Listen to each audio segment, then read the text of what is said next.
Assalamualaikum warahmatullahi wabarakatuh.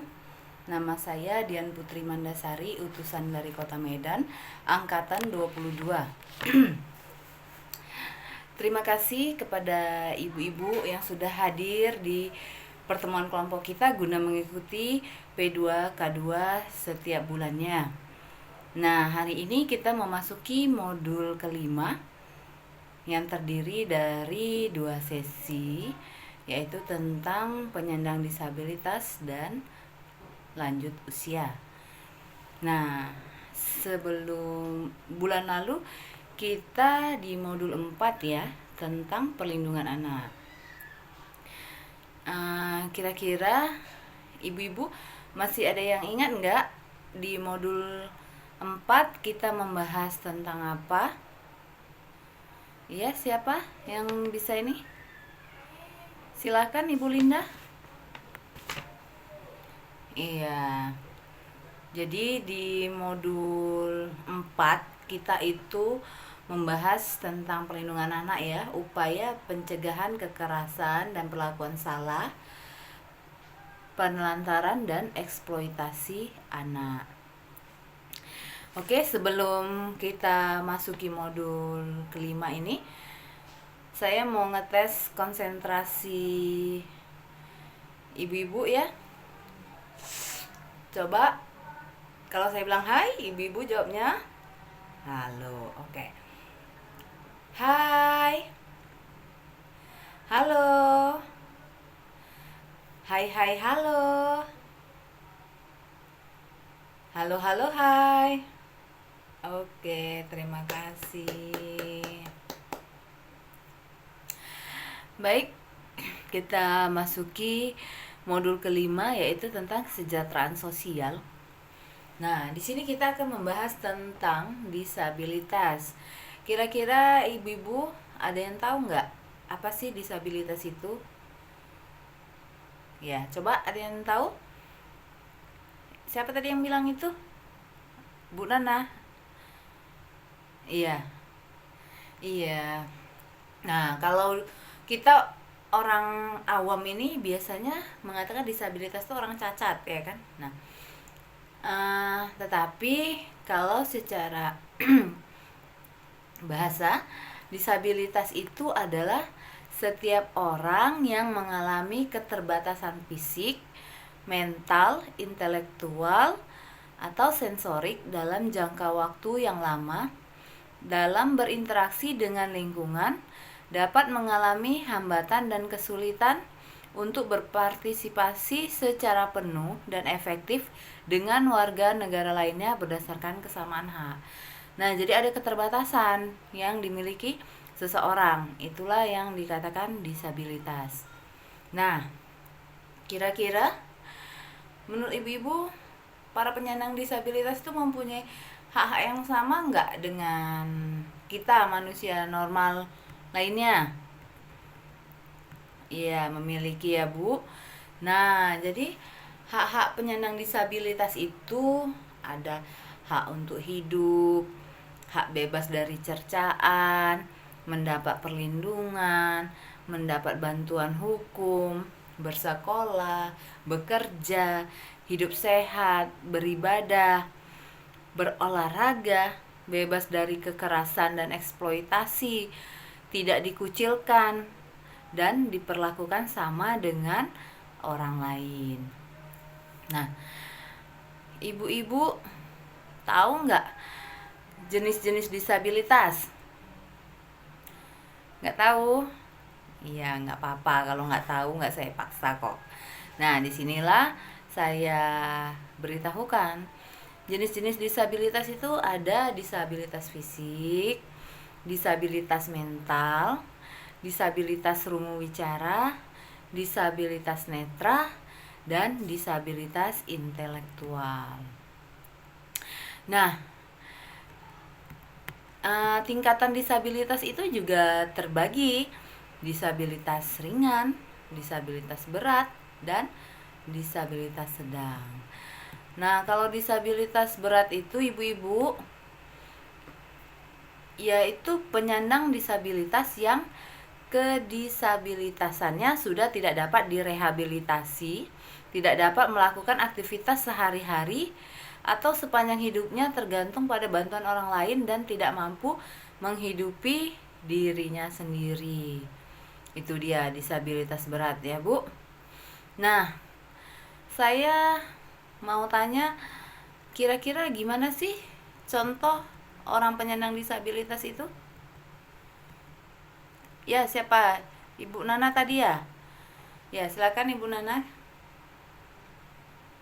Iya, orang buta, orang tuli, terus orang yang lumpuh, yang polio ya.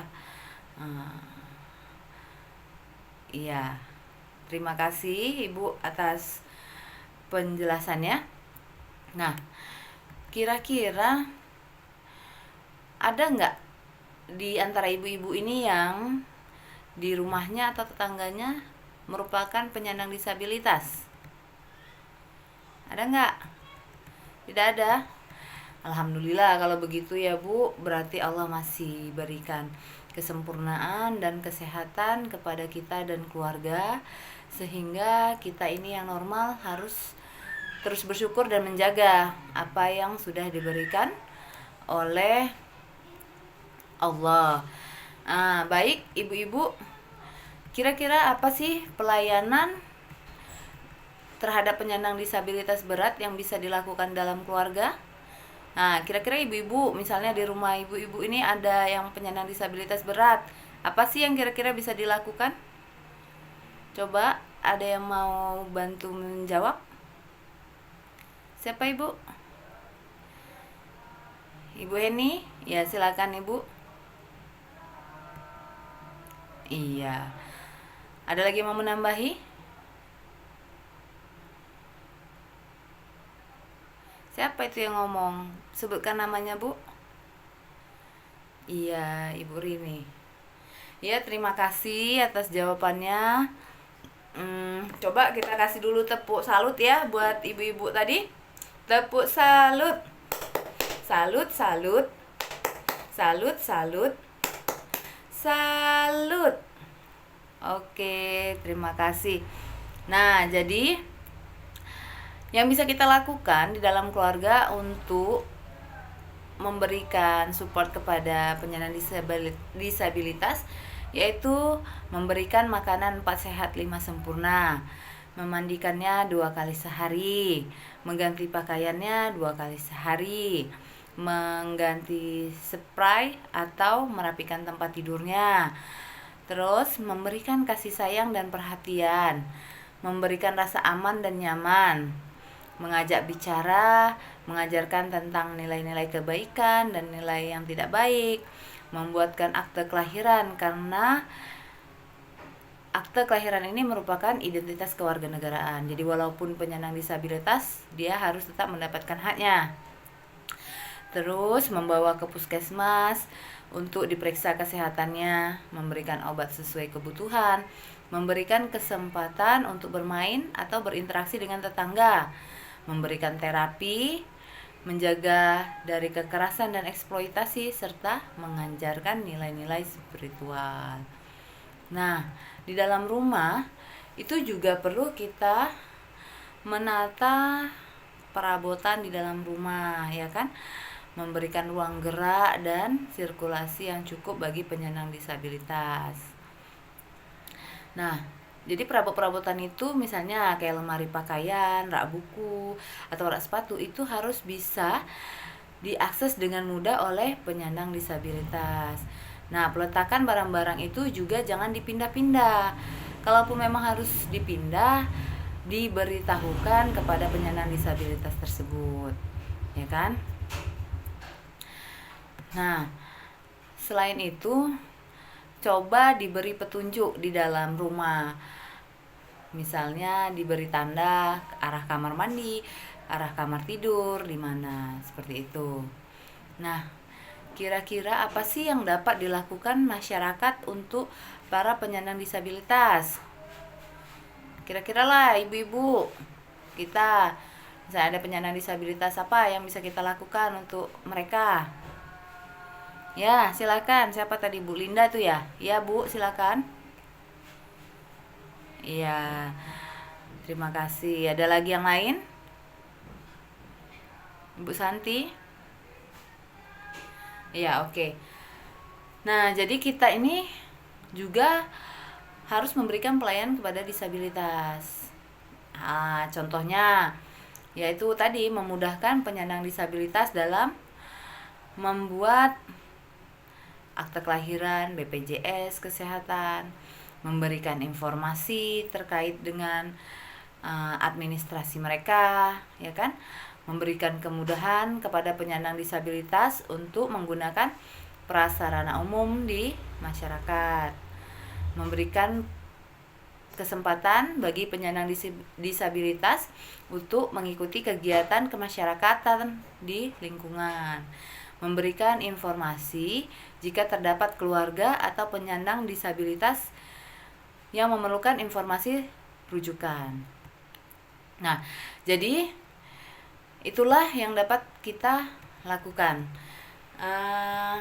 Kira-kira ibu-ibu yang perlu saya sampaikan yaitu penyandang disabilitas itu merupakan bentuk keragaman manusia. Penyandang disabilitas juga warga negara yang harus dipenuhi hak-haknya.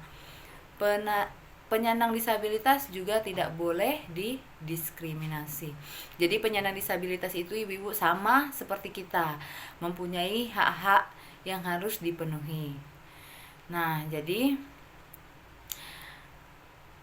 buat ibu-ibu, semoga apa yang saya sampaikan pada hari ini bisa menambah ilmu atau pengetahuan ibu-ibu ya.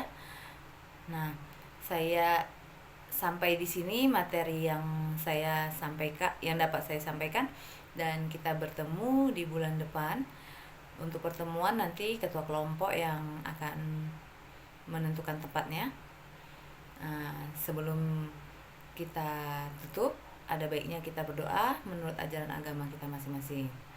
Doa dimulai, doa selesai. Nah, demikian ibu-ibu, saya berharapnya setiap kita pertemuan, alangkah baiknya jika ibu-ibu menerapkannya atau melaksanakannya juga di rumah. Ajak suami dan anak-anak untuk melakukan hal yang sama. Nah, semoga apa yang kita dapat dan kita lakukan pada hari ini bermanfaat untuk kedepannya. Saya ucapkan alhamdulillah dan saya sudahi dengan assalamualaikum warahmatullahi wabarakatuh.